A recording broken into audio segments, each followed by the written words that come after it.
آئیے دردناک عذابات سنیے۔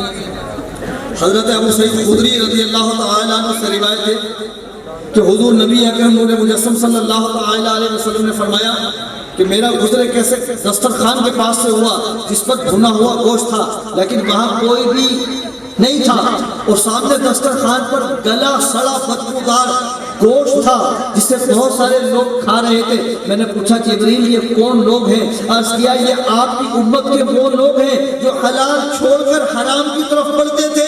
پھر میں آگے بڑھا تو ایسے لوگ دیکھے کہ جن کے پیٹ کوٹھڑیوں کی طرح بڑے بڑے تھے، ان میں سے کوئی کھڑا ہونے کی کوشش کرتا تو منہ کے بل گر پڑتا اور کہتا اے میرے رب قیامت قائم نہ فرما۔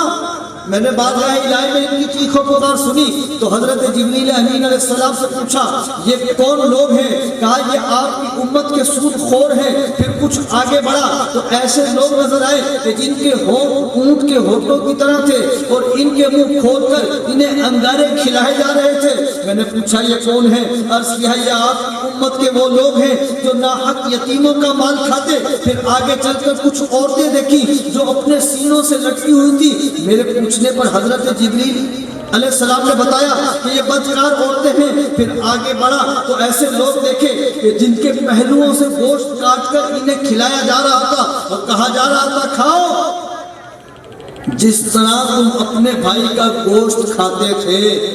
میں نے ان کے بارے میں پوچھا تو بتایا گیا کہ یہ غیبت کرنے والے اور عیب لگانے والے ہیں۔ میرے پیارے میٹھے محترم اسلامی بھائیو، آئیے سنیے کہ قبر جنت کا باغ یا جہنم کے گڑھوں میں سے ایک گڑھا۔ حضرت ابو سعید خدری رضی اللہ تعالیٰ عنہ سے روایت ہے کہ پیارے پیارے آقا مدینے والے مصطفیٰ صلی اللہ تعالیٰ علیہ وسلم نے فرمایا لذتوں کو ختم کرنے والی موت کو کثرت سے یاد کرو، کیونکہ قبر روزانہ پکار کر کہتی ہے میں اجنبیت کا گھر ہوں، میں تنہائی کا گھر ہوں، میں بھٹی کا گھر ہوں اور میں کیڑے مکوڑوں کا گھر ہوں۔ جب مومن کو قبر میں دفنایا جاتا ہے تو قبر اسے کہتی ہے خوش آمدید، تو میری پشت پر چلنے والوں میں سے مجھے سب سے زیادہ محبوب ترین تھا، اور اب تو میرے اندر آ گیا ہے تو اب میرا اچھا سلوک دیکھ۔ پھر قبر اس کے لیے حد نگاہ مشاہدہ ہو جاتی ہے اور اس کے لیے جنت کا دروازہ کھول دیا جاتا ہے، اور جب کوئی گناہ گار یا کافر شخص دفن کیا جاتا ہے تو قبر کہتی ہے تجھے کوئی مرحبا نہیں، تو میری پشت پر چلنے والوں میں سے میرے نزدیک بدترین شخص تھا اور اب تو میرے اندر آ گیا ہے، اب اپنے ساتھ میرا برتاؤ دیکھ۔ پھر قبر اس پر اپنا گھیرا بند کر دیتی ہے اور اس کی پسلیاں ایک دوسرے میں پیوست ہو جاتی ہیں۔ مزید فرمایا اللہ پاک اس پر 70,000 اشتے ہیں یعنی بڑے سانپ مقرر فرما دیتا ہے، اور اگر ان میں سے کوئی ایک بھی زمین پر پھنکار یعنی پھونک مار دے تو رہتی دنیا تک کچھ بھی نہ ہوگے۔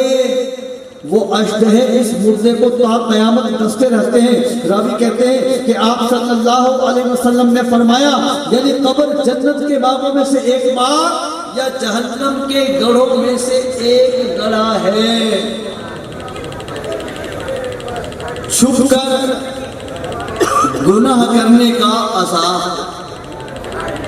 آئیے سنیے، حضرت عبداللہ بن زید رضی اللہ تعالیٰ عنہ فرماتے ہیں کہ میں چاند کی ابتدائی راتوں میں قبرستان کے قریب سے گزرا تو میں نے ایک شخص کو قبر سے نکلتے ہوئے دیکھا، وہ زنجیر کھینچ رہا تھا۔ پھر میں نے دیکھا کہ ایک اور شخص اس زنجیر کو پکڑے ہوئے ہے اور دوسرے نے باہر نکلنے والے شخص کو اپنی طرف کھینچا اور قبر میں لوٹا دیا۔ پھر میں نے اس مردے کو مارتے ہوئے دیکھا اور وہ مردہ کہہ رہا تھا کیا میں نماز نہیں پڑھتا تھا؟ کیا میں جنابت سے غسل نہیں کرتا تھا؟ کیا میں روزے نہیں رکھتا تھا؟ تو اس مارنے والے نے جواب دیا ہاں ہاں کیوں نہیں، تو واقعی یہ کام تو کرتا تھا، مگر جب تو تنہائی میں گناہ کیا کرتا تھا اس وقت تو اللہ پاک سے نہیں ڈرتا تھا۔ اسی طرح کا ایک اور واقعہ حضرت ابراہیم تیمی رحمۃ اللہ علیہ آپ نے بھی بیان فرمایا ہے آپ فرماتے ہیں کہ میں موت کو یاد کرنے کے لیے کثرت سے قبرستان آتا جاتا تھا۔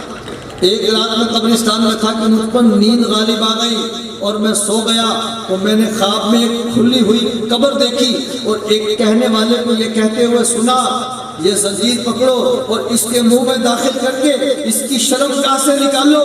تو وہ مردہ کہنے لگا، یا رب، کیا میں قرآن نہیں پڑھتا تھا؟ کیا میں تیرے حرمت والے گھر کا حج نہیں کرتا تھا؟ پھر وہ اس طرح ایک کے بعد دوسری نیکی گنوانے لگا۔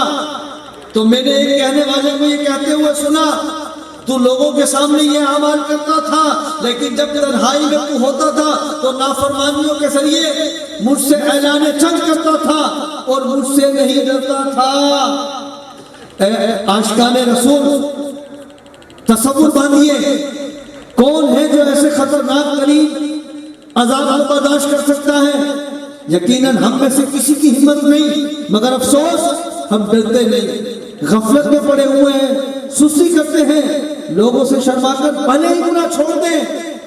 مگر آپ میں ہم ذرا غور کریں کہ ہماری تنہائی کیسی ہے، کیا ہماری تنہائی پاک ہے؟ کیا ہماری تنہائی ایسی ہے کہ ہم رب کی بارگاہ میں اپنا منہ دکھا سکیں؟ آج بنتا ہوں معزز جو کھلے حشر میں ہے، آج تو میں نمازی نہیں ہوں، آج تو میں مسجد کی پہلی صف میں نظر آنے والا بھی ہوں، آج تو میں داڑھی والا بھی ہوں، آج تو میں امامے والا بھی ہوں، آج تو میں مؤسسہ دینی ہوں، آج تو میں لوگوں کی نظر کے اندر بڑا پارسا ہوں، آج تو لوگ اپنی پارسائی کی وجہ سے میری دستبوسی کرتے ہیں، آج تو میرے مذہبی حلیے کی وجہ سے مجھے عزت و احترام دیا جاتا ہے۔ مگر ہم اپنا محاسبہ کریں کہ میں تنہائی میں کیسا ہوں، میری تنہائی کیسی ہے، میرے تنہائی کے شب و روز کیسے ہیں، اپنا محاسبہ کریں۔ میرے پیارے میٹھے محترم اسلامی بھائیوں، آج بنتے ہیں معزز جو کھلے حشر میں ہے، ہائے تنہائی کہاں جا کے چھپیں گے یا رب۔ اگر کل بروز قیامت ہمارے ان گناہوں سے پردہ اٹھایا گیا، آج ہم کئی ایسے کام جن سے ڈرتے ہیں کہ یار یہ میرا عیب میرے بیوی بچوں کے سامنے نہ کھلے، یار یہ میرا عمل یہ میرے ماں باپ کو نہ پتہ لگ جائے، یہ میرا عمل میرے ساتھ کے میرے دوستوں کو نہ پتہ لگ جائے، یہ میری برائی کھل کر معاشرے میں نہ آ جائے۔ مجھے بڑا ڈر لگتا ہے، لوگوں سے بڑے ڈرتے ہیں، ہماری پارسائی کا پردہ چاک نہ ہو جائے، ہم نیکوکار ہیں، یہ لبادہ کہیں ہم سے اتار نہ لیا جائے، ہم ڈرتے ہیں۔ مگر میرے پیارے میٹھے محترم اسلامی بھائیوں، کیا ہماری تنہائی کے اندر اتنی پارسائی ہے؟ کیا ہماری علیحدگی کے اندر اتنی پارسائی ہے؟ دیکھیں نا، اللہ دیکھ رہا ہے۔ اے بندے، آج لوگوں کے ڈر سے، آج لوگوں کی شرم سے گناہ چھوڑ دیتا ہے، لوگوں کے ڈر سے برائی کی گلی کو چھوڑ دیتا ہے، جوان اولاد کی نظر میں شرمندہ ہونے سے بچ جاؤں، برائی کے کام چھوڑ دیتا ہے بندہ، ماں باپ کو میرے اس عیب کا پتہ نہ لگ جائے، بندہ اس گناہ کو چھوڑ دیتا ہے، میری یہ غلط حرکت میری بیوی کے سامنے کھل کر نہ آ جائے، بندہ اس برائی کو چھوڑ دیتا ہے۔ میرے پیارے میٹھے محترم اسلامی بھائیوں، لوگوں کی وجہ سے، اولاد کی وجہ سے، ماں باپ کی وجہ سے، بیوی کی وجہ سے، دوستوں کی وجہ سے، ساتھ رہنے والے اپنے کولیگز کی وجہ سے، کہ ان پر میرا یہ عمل ظاہر نہ ہو جائے، میں بیک فٹ پر آ جاتا ہوں، میں اس گناہ کو چھوڑ دیتا ہوں، میں اس گناہ سے پیچھے ہٹ جاتا ہوں۔ کیا کبھی یہ تصور کرتے ہوئے کہ میرا رب مجھے دیکھ رہا ہے، اپنی تنہائی کے اندر اپنے آپ کو ڈرایا، میرا رب مجھے دیکھ رہا ہے. اپنی خلوت کو اس چیز سے کبھی پر کیا، میری رات کی تنہائی، یہاں تک کہ اب تو تنہائی بستر، یہاں تک کہ بستر کے اندر بھی گناہ موجود. کیا میں اپنی آنکھوں کا حرام کاری کے ذریعے حرام گناہ کر کے ان آنکھوں کے ذریعے زنا تو نہیں کر رہا؟ میں رب کی نافرمانی تو نہیں کما رہا؟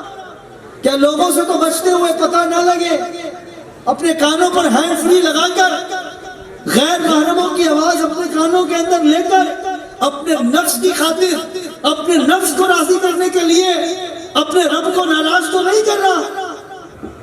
آپ میں ہم سب ذرا غور کریں کہ ہماری خلوت کیسی ہے، ہماری تنہائی کیسی ہے.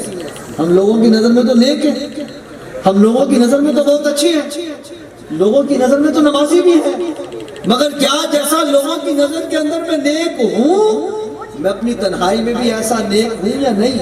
ہمیں سوچنا ہوگا، ہمیں اپنے کردار کا محاسبہ کرنا ہوگا، ہمیں اپنے نفس کا محاسبہ کرنا ہوگا. وگرنہ میں نیک ہوں، مجھے لوگ نیک بولتے ہیں، میں معزز دینی ہوں، میں بظاہر نمازی ہوں، میں بظاہر حاجی ہوں، میں بظاہر نیکی کی دعوت دینے والا ہوں، میں بظاہر سنتوں کا پیکر ہوں، مگر میری تنہائی خالص نہیں ہے، میری تنہائی گناہوں سے پاک نہیں ہے، میری تنہائی اپنے رب کی بارگاہ میں پارسائی کا مقام نہیں رکھتی، تو خدا کی قسم یہ اپنے آپ سے دھوکہ ہے، یہ اپنے آپ سے فراڈ ہے.